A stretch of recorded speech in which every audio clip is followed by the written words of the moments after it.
Is Felger and Mazz your favorite afternoon show? Yes, yes, yes, yes, yes, yes, yes, yes. Felger and Mazz. Ananobi will inbound. Nobody guarding the inbound pass. It might just go flat for Jalen Brunson. Allow him to operate at the top. 1-on-1. Brunson gets it, fires up a three.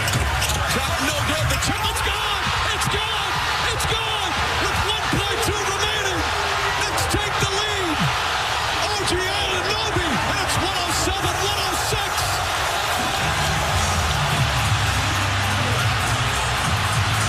Bedlam here at the Garden.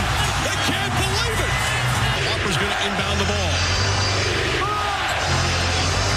No timeouts left. They have to get it in. Harper lobs it inside. Hassel hasn't lost it. That's it. It's over. The greatest comeback in NBA playoff history. The Knicks pull off the miracle comeback and lead it 3 games to 1. Now 1 win away from a title. More your thoughts on that and everything else, as promised. Right back to your phone. Scott in Canton. Go ahead, Scott. 2 questions. Number one, who do you think is going to win Saturday night in the NBA Finals? And number two, do you think the New York Knicks are favored to win this Saturday night? I haven't seen the line. I'd be surprised if they were. My guess is San Antonio's favorite in the game. I don't know who wins Saturday, but don't you think the series is over? Yes. I mean, there's only once in NBA history has someone come back from 3-1 in the Finals, right? Correct. It was like in the 40s, right? No, it was LeBron. LeBron. Cleveland against Golden State. LeBron just a couple of years ago. Yeah. Spurs are 5.5-point favorites, by the way.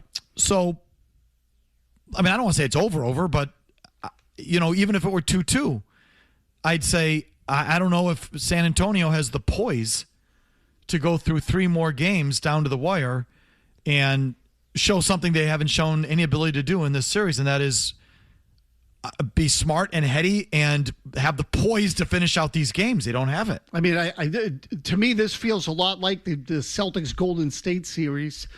The year the Celtics were the younger, better team, and they lost because the team on the other side was more veteran, more senior, and had more poise and could execute at the end of the game. So, again, and that's an imperfect comparison because these Knicks aren't Golden State. I'm not telling you they are, and they have won. But relative to the Spurs, they're way more experienced. Nick in Providence to the Red Sox thought. Go ahead, Nick. So, Felger, I actually agree with you that I'm not fully blaming John Henry for this year, and I'm blaming Sam Kennedy and Craig Breslow. At the start of this year, the Red Sox had a win projection of 87.5 games.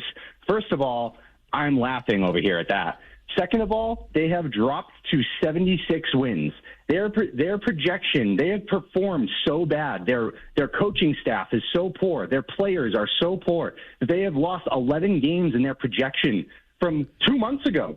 Like, it is astonishing how poor this team is. Right, the Nick. last time that they were this bad was a couple years ago when Chaim Bloom ran this team into the ground. So I am so expecting Breslow to be gone by the end of the year. Okay, so you blame Henry for 87 wins. You blame Henry for the team that the payroll built. Correct. The 76 is beyond the owner. That's on the Breslow's execution of it and the uniform personnel. Right. The only question is how much you believe that the roster construction was handcuffed by ownership. Well, again, he gave them enough to have the 12th highest payroll in the game. The last hour I mentioned, I think 10 teams that had a better record spending less. So they're underachieving.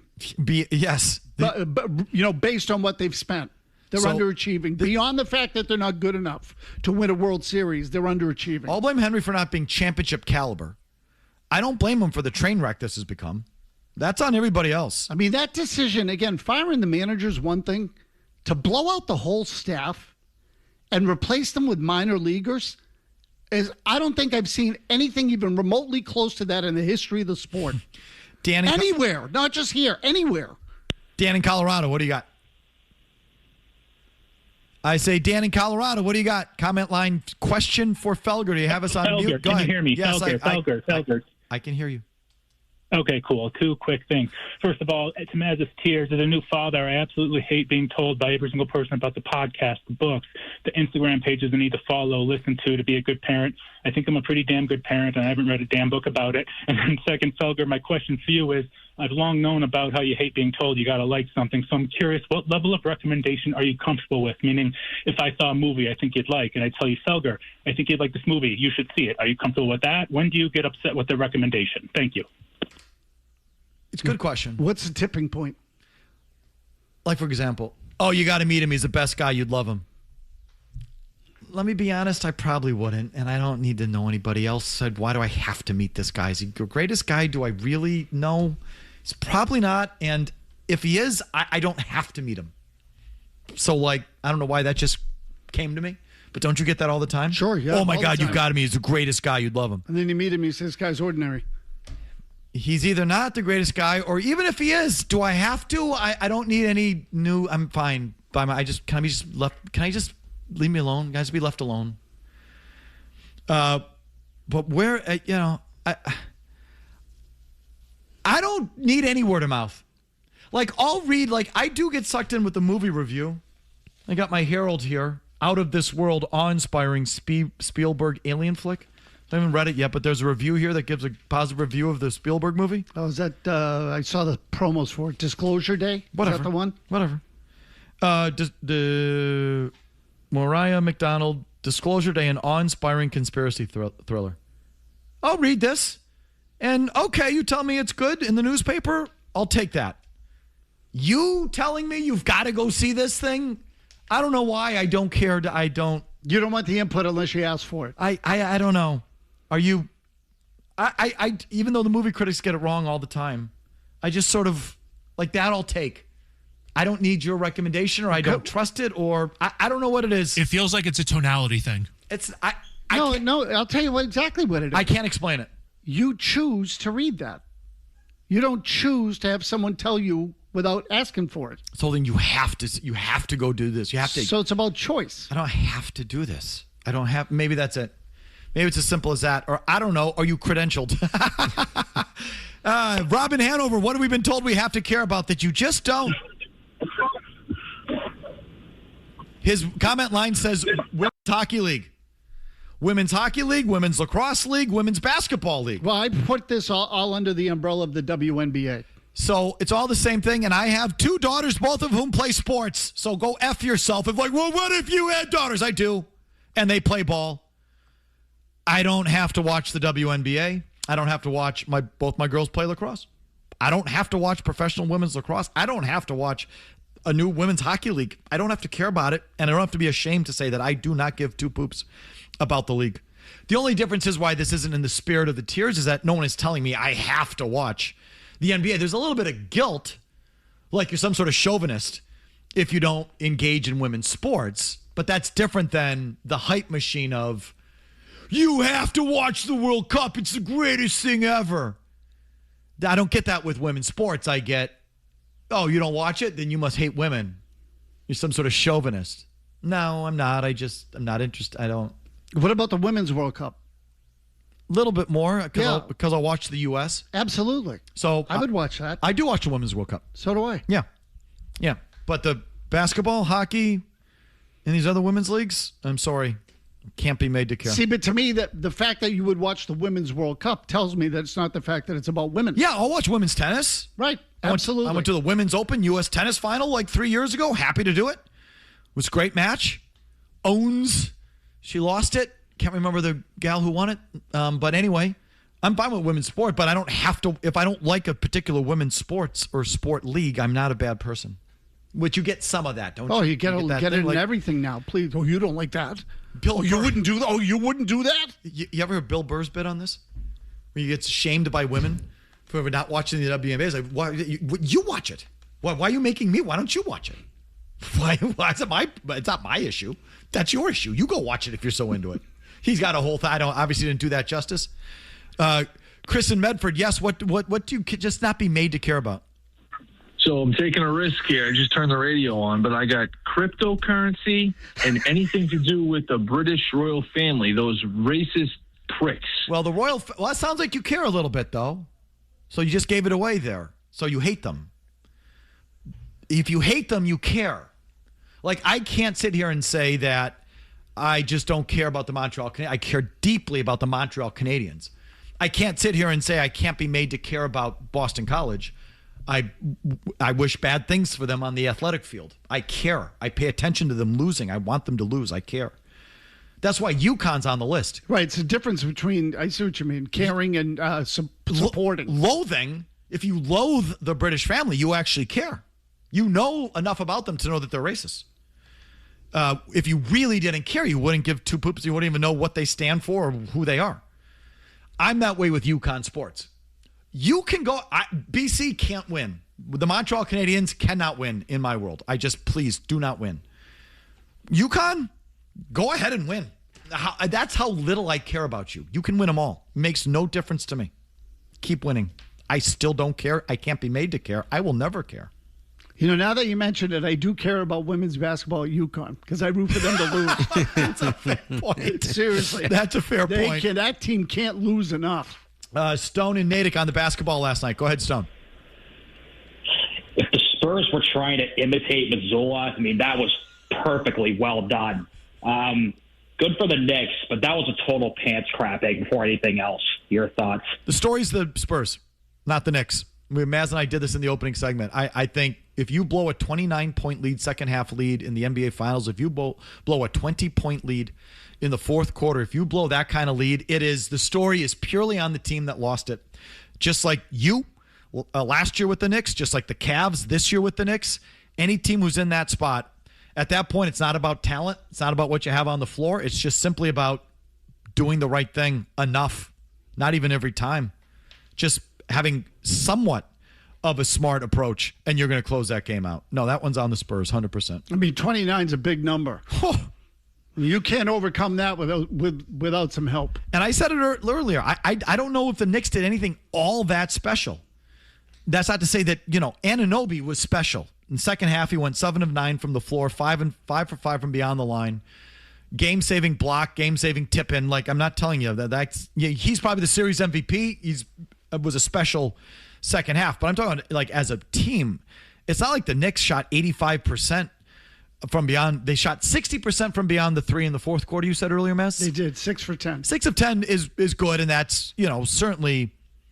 But I don't think it's anything historic. No, they didn't go 9 for 10. And they missed a bunch of three-pointers. They had a bunch of empty possessions. Brunson still turned the ball over deep into the fourth quarter. They missed a game-winning layup in the final minute. Thank you for mentioning Josh Hart. Brutal. How do you miss that? A wide open breakaway, two-handed dunk to take a 1-point lead with 2 minutes left, and he missed it. Because he wanted to dunk, and he wasn't high enough off the ground, so then he let it go. He gagged. Then he came back to the other end of the floor, lost his guy on the closeout, on the blockout, and it was Castle, I think, who had the follow, got fouled, and hit 2 free throws, and New York went back behind. Josh Hart almost gagged it for the Knicks. He did. So the Knicks did plenty of gaggy stuff. Brunson turned it over. Brunson missed a bunch down the stretch. Anunoby was special, but this is all a long way of saying it's on the Spurs. Anyone blows that kind of lead like you, it's about you. Joe in Weymouth, what do you got, Joe? Hey, guys. I cannot stand these inspirational 5-minute puff pieces networks shoved down our throats about Olympic athletes we've never heard of before and will never hear from again. Agreed. Olympic features. Human interest stories. Oh, and you feel like a bad person because they overcame cancer or the death of their parents or some sort of big adversity in their life, and they should really be celebrated for it. And so you feel like a bad person for immediately turning it off as soon as they go to the feature. So if I needed to do these in broader ways, because some of them so the answer is the Olympics. That's the answer. Well, you got to watch the Olympics. No, I don't. Well, I think the Olympics suck. That's on the list if you feel that way about them. Yeah. I'll watch some of the team sports. I'm interested in some of the team sports, but the individual stuff in the Olympics, go pound sand. I don't care. F off. Fine. Get a bunch of people together, have a nice little tournament, to have a barbecue with it. Great. That's terrific. Have a nice little event. Call it the Olympics if you want. If it's not a team sport, forget it. I'm out. So that's in the spirit of it. Although I just have to admit, it's all personal preference. I will sit there with the bobsled on and watch it. And then you start to tell, they hit that turn a little high. It's going to cost them, and it does. And I can kind of get into that. I don't know why the winter sports I can watch. I can watch skiing. And this thing you just tell, he took a bad angle there. It's going to cost him, and sure enough. Do you make an appointment to do it? No. It's on, and so I watch. And you can sort of get sucked into it. It's February. You know what I mean? But we continue. Mazz's Tiers. The basketball last night, some of this Red Sox stuff. Barthy has just returned also from Gillette and OTAs. Barthy was just on the field as Drake May hit the deck, stayed down, at which point Mike Vrabel came in and called off the rest of practice. What happened to Drake May? What is the status of Drake May? Alex Barth with a first-hand account and the latest right after these words. Felger and Mazz continue on the Sports Hub. When Drake May was apparently hurt on a rep, and Mike Vrabel called off practice immediately thereafter. So, Barth, what did you see, and what do you know? So they were running in the red zone. It was a pretty intense practice all around. Like, the energy was up today. So they're running red zone plays. May kind of threw one off his back foot, kind of fading back. And you start to follow the ball, but you see Swinson kind of, I couldn't tell if he got blocked. Who's Swinson? Braden Swinson. He's one of their edge rushers. They drafted him in the 5th round last year. LSU, right? Yes. His momentum Vrabel's actually raving about him before practice. His momentum kind of carried him into May. So he didn't tackle it. He didn't actively go out and push May to the ground, but he hit him. May falls to the ground. Quarterback's on the ground. So at least in the media area, gets quiet. He kind of stayed down for a second, got up, kind of shook his head. Then they were getting back in the huddle. Vrabel called everybody together, huddled them up, talked to the team, end of practice. May stayed out on the field. He was throwing. He was kind of laughing with teammates. He did his usual post-practice thing. So if there was anything that happened from that, it wasn't immediately apparent. But that's what happened. It was about 20 minutes before, I think 15, 20 minutes before, the scheduled end of practice. Was Vrabel pissed? Not very openly. No, if he was, he couldn't tell. I mean, I don't know. I couldn't see him in the huddle with the players, so he could have been demonstrative in there, right? It's 90 guys around him, but there was no, what are we doing? No outburst. Okay. So you think May's okay? Looked like it, yeah. Okay. What else you see? How they look? They look, specifically him and A.J. Brown look good. And today, I don't know if it was a coaching point or if it was just kind of what Drake May and the other quarterbacks wanted to do. A lot of chemistry throws. So back shoulder, high point, timing, that kind of thing. And for only having been here a week and a half, I think him and A.J. Brown are both very much on the same page in that regard, which is encouraging. I remember saying to you guys before the draft, I'd give up a little more for A.J. Brown to get him in the door before the offseason program starts so him and May have as much time together as possible. Certainly doesn't look like they missed a month by any means. So that's been encouraging. On the other side of the ball, it's tough to tell the actual, because they're not in pads.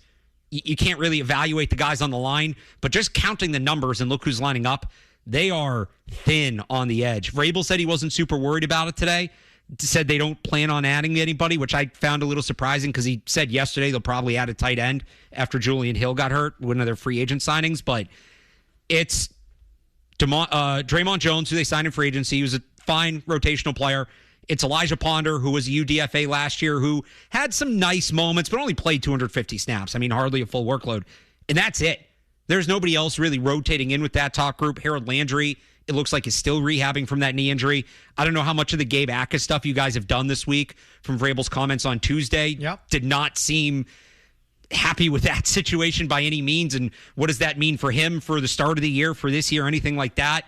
That group got very thin very quick, particularly when it comes to the pass rush. I think they're better against the run, but I'm a little worried about where the pass rush is at, to the point where you start looking at who's out there for trade candidates, who's out there for free agents. I was a little surprised that he said today it wasn't a spot that they planned on adding. Back to receiver. How's Dobbs looked? Dobbs looks good. Made a nice catch today, back corner of the end zone, sort of back shoulder fade thing, got his feet in. They're moving him around a lot, especially now these couple of practices we've seen with A.J. Brown playing a little more X than I expected him to. I mean, they're moving A.J. Brown around too, but he's playing all three receiver spots kind of as I expected, in that he's not like a wow player, but he's very reliable. He's consistent. He looks like he's always where he needs to be, when he needs to be there. You don't see him making mistakes. And in that role, I still think he's the volume guy. As exciting as A.J. Brown is, I think A.J. Brown is the big play target here. I don't think he's a guy you're going to target 7, 8, 9, 10 times a game. I think it's 4 or 5, and you're trying to get 100-something yards out of those 4 or 5. I think Dobbs is the guy in a perfect role that leads the team in targets. That's the Julian Edelman role. That's the role that Stephon Diggs was in last year. You need consistency above all else. They've had some players in that role who've been good in spurts but aren't consistent, and it hurts them. And people say, well, he shows this talent. Why isn't he playing more? Because you got to be able to do it every single time. And that's the thing that stood out to me with Dobbs is his consistency. Well, I'm sure Brown's going to love that. Well, he better. Well, so to that, the reporting from Philly last year wasn't that he was unhappy with the volume. He had 122 targets. He didn't like the kind of targets. And they used him a lot more short, over the middle of the field, catch and run. And I think especially at this point in his career, he wants to be a downfield guy. He wants to be a jump ball guy. So, I don't think they're not going to throw A.J. Brown the ball. But those kind of targets we're talking about, how often do you want A.J. Brown running a quick slant or a drag or just kind of sitting down at the sticks at the 10-yard line and finding the hole in the zone? Why not? Because he's much better as a deep ball threat. That's his game. I think you use him to his strengths. His strength is to take the top off the defense, keep the defense honest. He'll do a little bit of that. I mean, he's going to do a little bit of everything. I don't think that's what you want him to major in. I don't think that's what he wants to major in. First downs? I like first downs. That's just a personal preference. What can I tell you? If Dobbs wasn't here, I would feel differently. And I wonder if they would approach it differently. Or if Diggs was still here, right? I just think they have a guy that can fill that role, and you let A.J. Brown be the touchdown guy. You mentioned something here about the size of the receivers? It's a big room. It's a very big room. In the last few years, I remember one of my comments coming away from camp multiple years was like, they're pretty small at receiver. I mean, a couple of years ago, Kayshon Boutte was their big guy. He's not even 6 feet. He's not even 6 feet. And they bring Mac Hollins in last year. That was a start to it, but A.J. Brown, you look at him, A.J. Brown's built. Like, he's thick, he's muscular. But you just look at the heights when they all stand together. Everybody thinks of him as this, like, tall, big, go up and get a guy. He's 6'1". Dobbs is taller than him, and obviously Hollins is much taller than him. You have Boutte slotted into a much more realistic role. And Drake May, I remember there was speculation last year when it wasn't working with him and Kyle Williams, with him and Pop Douglas. Does Drake May hate throwing to shorter receivers? He likes the tight ends. He likes the big outside guys. He right away had chemistry with Mac Hollins. And credit to Matt Dolph, my colleague at 985sportshub.com, asked the question. May kind of confirmed it yesterday that he likes having bigger receivers around him. So I don't know if that's something they were going to do anyway. I don't know if that's something they made a point of to tailor it to the quarterback. But they have a massive wide receiver room. Now, speed's going to be the question. That's kind of the trade-off. But they're going to be able to bully people with their wide receivers. All right, any questions or thoughts on the Patriots at this time? We've got the guy for you. It's the Barth tender. He's here with us today. Back to your calls. Mazz Tiers, the NBA last night, the football, the base, all of it is on the board. Right back to you after the headlines. Whee! Goalie fight. Felger. Whee! Look at the goalie fight. Whoa. Mazz. Oh, my God. Murray. He sucks in the playoffs. That's great. No. 98.5. Wonderful. Good. The Sports Hub. Cameron in New Hampshire. Go ahead, Cameron. Quick Mazz Tiers edition, destination weddings, just don't care about them. Barth, I have a question for you. What's up? Campbell made a lot of comments about not switching position when he was drafted and how he's a left tackle, whereas Lomu has made a lot of comments about being willing to play any position. Do you have any doubt about whether or not Campbell will be willing to play guard if the team asks him to? That's a good question. Let me start here. I don't think anything's imminent there. He's been at left tackle the whole mini camp. Lomu's been at right tackle with the first team. He has done some left tackle with the second team, but he is the backup, so they do need to get him ready for both spots.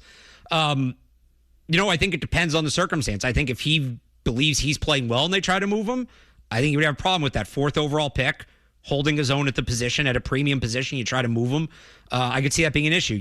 If his play's not up to caliber, well, then you move or you just get benched, and nobody wants to get benched. So I'd say it depends on the circumstances, but if he's playing well, yeah, I could see that being something. He's like, well, I was the 4th overall pick. He was 20-somethingth. You moving me? I can't disagree more on the destination wedding. And can I tell you why? If someone invites you to a destination wedding, what is that an opening to? What is that? What does that leave the door ajar? What does that mean there's now a green light to do? Go on vacation? Skip it! Oh. Not go! Oh, I see what you mean.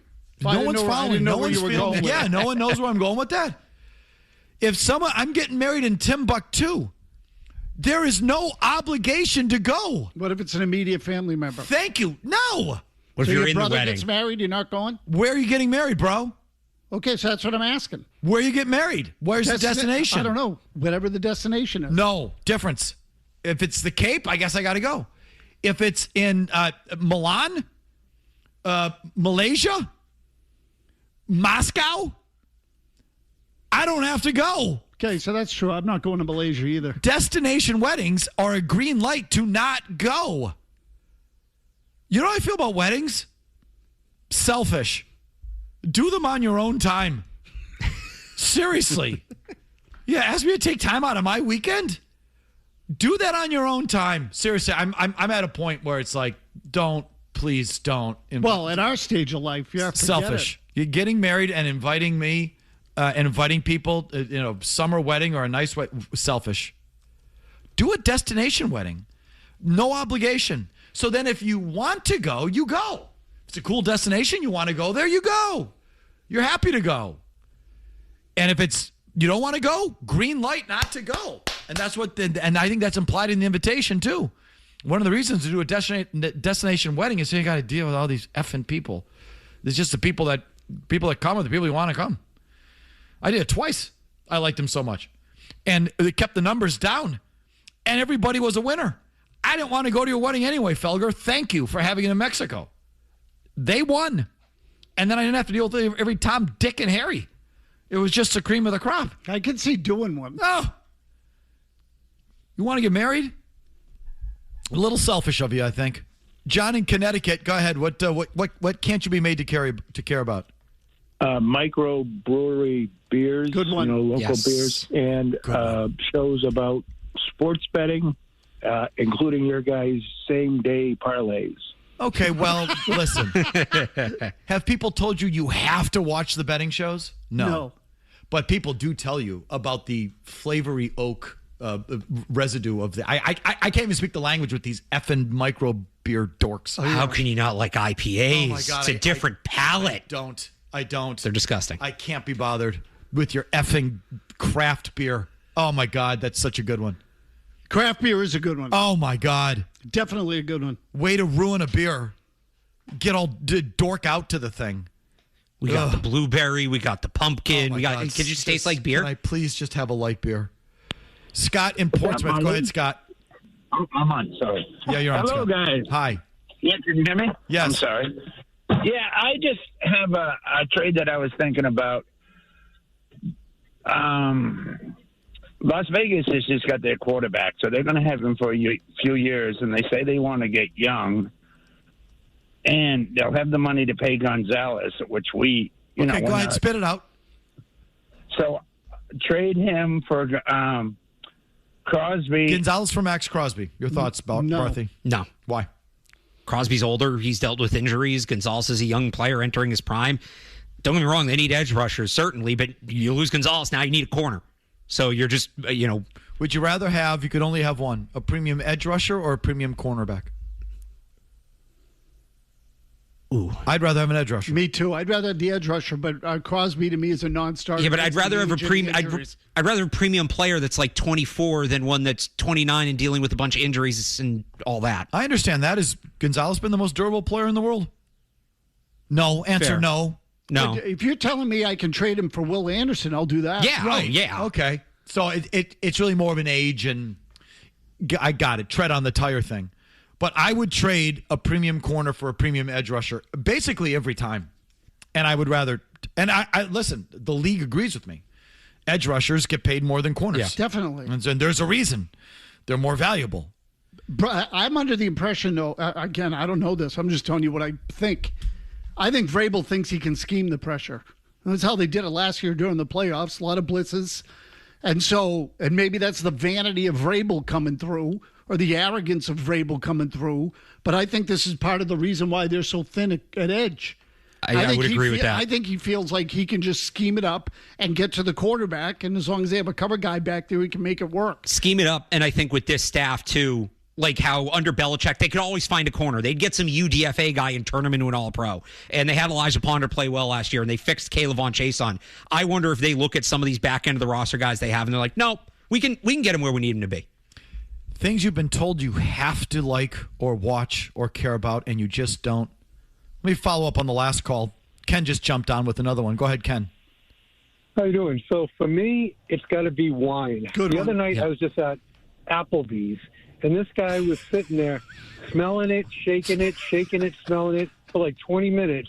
I was like, damn, would you just drink it? But wine. People go crazy over wine. It drives me nuts. Mazz, your thoughts? Oh, totally uppity, 100%. And Applebee's of all places, I understand. Weird spot to do that. Yeah, exactly. Weird spot to do it is right. But the wine snob to me is repulsive. And I like wine. I find those people insulting. I drink wine all the time. Just give it to me and I'll drink it. I'm not going to sit there and sniff it. And what year is it? And I like all that crap. I just can't. I just can't be made. I'm going to drink it and then get on with my day. In the decanter for 15 minutes? That whole thing. I've had this conversation with our people out at NBC Sports Boston. What's up, Sarah, Robbie? Coffee, the coffee people, the same thing? Just as bad. It's really cute. I didn't even know this existed. There's in Milwaukee, they are selling Yelich coffee, Yelly blend. Sarah was nice enough to buy me some Yelly blend, except they're whole beans. It's like, what am I going to do with this? So you got to grind them. It's like, what do you mean? What are you going to do with this? I'm like, what am I going to do with this? It's like, you grind it. It's like, I don't have a grinder. What do you mean you don't have a grinder? What do you mean, what do I mean? I don't have a grinder. I put coffee in the coffee maker, I turn on and I drink it, and I get on with it, I don't think twice about it. But all the coffee dorks, I just can't be bothered. Oh, no, you got to have a grinder. You must. No, we don't. Okay. I mean, we might. I don't know. I don't use it. You can take it a step further, too. The people that go out for coffee and like the 9-line order of the latte with the 2 pumps of this and the 3 shots of that. Starbucks. All Starbucks is a time suck. It just sucks time out of your day. And for what? Coffee. When I drink coffee, it doesn't matter. I love Dunkin' Donuts, but it doesn't matter if it's Dunkin' Donuts. It doesn't matter if it's out of the machine there. Pete. In the calf. It doesn't matter if it's Pete, Paul, or Mary. It doesn't matter. I don't care if it's beans or locally. I don't care. You got to taste this coffee. No, I don't. I would like coffee. Just give it to me. I have a Keurig. And I'm going to drink it. And I'm not going to think twice about it. And I'm just going to get on with my day with the little coffee buzz that I wanted. And that's it. I've spent no time on it. But the amount of time that people spend, never mind in line at Starbucks, which is like just the biggest time sucker there is. But then like just perseverating, analyzing, just about the flavors and the grind. You got to grind it. I can't be made to care about coffee. I'm telling you, pop in the pod, press the button, boom, done. Kevin in New Hampshire, is this one? Go ahead. This is good. Kevin! Hey, I think Fenway Park's going to be added to the list. The place is a dump compared to all the other new ballparks in the MLB. I disagree. So is this for Mazz Tiers or just a general statement? Yeah, for Mazz Tiers. It's one of the worst stadiums in baseball. Yeah, you got to go. He can't be made to care about Fenway Park. I disagree on Fenway. Me too. They've done a nice job at the ballpark. If you're a sports fan, and I'm not telling you got to travel across the country or do anything like that, but if you have a chance to see a game at Fenway Park, Lambeau Field, the old Yankee Stadium, Notre Dame Stadium, if you got a chance to go to one of those places and you're a sports fan, I'm not telling you have to go. I'm telling you it'll probably be worth it to you. Well, you can understand why you would go. It'll probably be worth it to you. I find that when you go to those places, it's generally worth it. Yes. I found it in my experience too. Yes. Yeah, the old Yankee Stadium, the new Yankee Stadium, just to see how it compared to the old Yankee Stadium, Wrigley Field, Lambeau, as you said.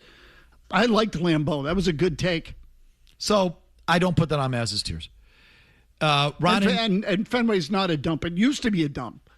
They could change the seats out, but if they did that, that would be losing money because they'd have to put in wider seats. It sounds corny, but everyone says it. And it's so true. If you go the first time, you want to go up that concourse that is just up the first baseline behind home plate that sort of empties out where you're staring right at the monster. Yep. You want to go right up that one. That's how you want to enter the ballpark. And if you got just an ounce of anything, the first time you take that walk and stand there, you're just going to stop for a second and go, oh, this is kind of cool. I've done it with a few people who are in there for the first time, like even at a concert. Like, I make a point of walking them up that concourse, and you get to the top of the concourse, and the monster's staring you right in the face in Fenway Park, and the guy stopped. He's like, oh, I actually kind of get this. This is really cool. Like, I felt that way the first time I went to Wrigley Field. You know what I mean? Yep, totally, 100%. How about Ron and Eastie? What have you been told to care about that you just don't? How you doing, guys? I've got a quick one for you coming up in a couple of weeks, the Nathan's hot dog eating contest. That on your list, Mazz? No. I mean, it's not on my list of good things, but I don't. Doesn't register enough. Well, I suppose that's the point. But I don't hear people saying you've got to see this. No. Well, so that's right. Like some people are into it, but it's not like it's not like the NCAA tournament or World Cup soccer. You have to watch this. No, I barely know it exists. The only reason I know it exists is because, somehow someone will say it in the headlines when it happens or something like that. Otherwise, I couldn't give a rat's ass. I think it's fun to read about. Like, I like reading about the reversal of fortune. You know what that is? No. It's when you throw it up. Oh, okay. Well, you cannot have a reversal of fortune and your score still count. Right, exactly. Yeah. You know this, right? I'm a little into it. I kind of like the hot dog eating contest every year. It is the perfect, social media era event. Because you can go get the videos. Remember a couple years ago when Joey Chestnut tackled that guy that rushed the stage? I forget this. No. Some guy rushed the stage. Joey Chestnut mid hot dog put the guy in a chokehold and just threw him to the side. That rules. But you know what? I wouldn't say you have to watch it because you can watch it on social media and kind of get the same reaction. But I wouldn't say people have to watch it, but it is a fun thing. I enjoy it. I don't feel like I'm being shamed if I don't watch it. No, I definitely don't. Please, watch people eat hot dogs. Freaking, I can do that at lunchtime right here in the sales department. Long commercial-free segment comes your way next. Sean and Lawrence. Go, Sean. You keep saying, I didn't actually watch the game, whether it's Patriots, Celtics, Bruins, whatever. Isn't your job as a talk show host to actually watch sports? So I would say my job is to get you to listen. That is the job. Mission accomplished. Take this job and shove. Felger and Mazz. 98.5, the Sports Hub.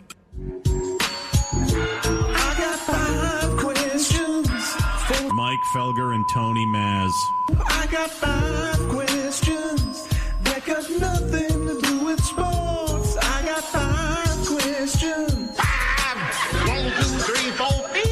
I got 5 questions. I hope this segment ain't too wide. All right, Murray's off today, but we do it. We do the thing. I forgot all about it. I did them. These are my questions. So you'll see it's really just a vehicle for me to rant about things that bug me. Of course. But I want to hear your input as well. 5 questions that have nothing to do with sports. Sponsorships available. Number 1, thoughts on watch parties. Why do we have to give it a name? I mean, when I was growing up, it was you want to go to the bar and watch the game. I mean, we didn't have to call it a watch party. That's what it was. But I would routinely go to bars and watch games, have a couple drinks. Atmosphere was good. I'm good. That's all I need. I don't know why we have to give it a name. Let alone buy tickets to it. I thought you meant the official ones when they do the big screen out in Toronto or they have in Carolina, all the people in the stadium. That is what I'm talking about. Okay. The indoor ones are kind of cool, but it's especially for hockey and basketball, it's in the middle of the summer. Let me be outside. Can I ask you what's cool about it? I think with that many people, there's something about the big crowd, watching that game with the big crowd, there's an energy to it. I guess if you're in a big bar, maybe that plays, but watching the game with 500 people versus watching the game with 10 people, there's a different energy there. Minor league. Watch parties are minor league. What has brought it to my attention is that when Trump went to the game the other day and all this, these New York Knicks watch parties. I'm like, New York? Watch parties? In New York? Oh, give me a break. So this thing's out of control now. Watch parties. Dorkfest. Minor league. Palookaville. Yahooville. Watch parties. Watch party. You want to watch other people? Go to the bar. Support your local restaurants and bars. Go to a friend's house. We got to go to a watch party? Oh, please. Got no use for them. What, Barth? The watch party when that in the city that is hosting the game is a hat on a hat to me. That one's a little ridiculous. Again, in Carolina, the game's in Vegas. We're going to put everybody in the arena and act like it's a home game. I could see that being a fun energy. If the game's in your city and you're not going to the game, no, you don't need to have like a simulated game when the game's right there. I like that expression, hat on a hat. Go to the bar. Number 2. Your philosophy, Mazz and Alex, on being cut off in traffic. Is it appropriate to honk your horn or activate your high beams? Especially the horn if there's no imminent danger. You're just kind of annoyed that someone cut you off. Your thoughts on that? Sure, totally, 100%. I believe in expressing yourself. I mean, I would add in a finger in there, too, if you want. Barth?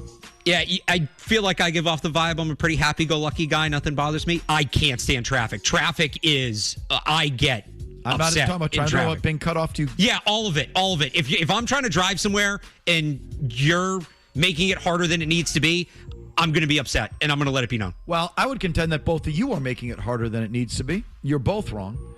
If I've cut you off, it means that you're not paying attention. You've given me the opening. You know who doesn't get cut off? Me. Because I take the space in front of me. There's no space. There's no room to cut me off. So why does the horn bother you? If you're getting all bent out of shape because I cut you off, here's an idea. Drive your car. Take the space in front of you. Pay attention. Be honest. You were on your phone. Or you're not that good of a driver.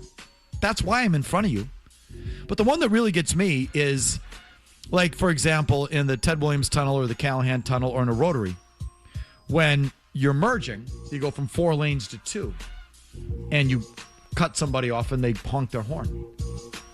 Hey, idiot! This is called merging. It's not cutting you off, you a-hole. And oh, by the way, pay attention next time. The only reason I'm in front of you is because you aren't paying attention or you don't know how to drive. And oh, by the way, we're going from 4 lanes to 2. So I'm supposed to be cutting into your lane, you idiot.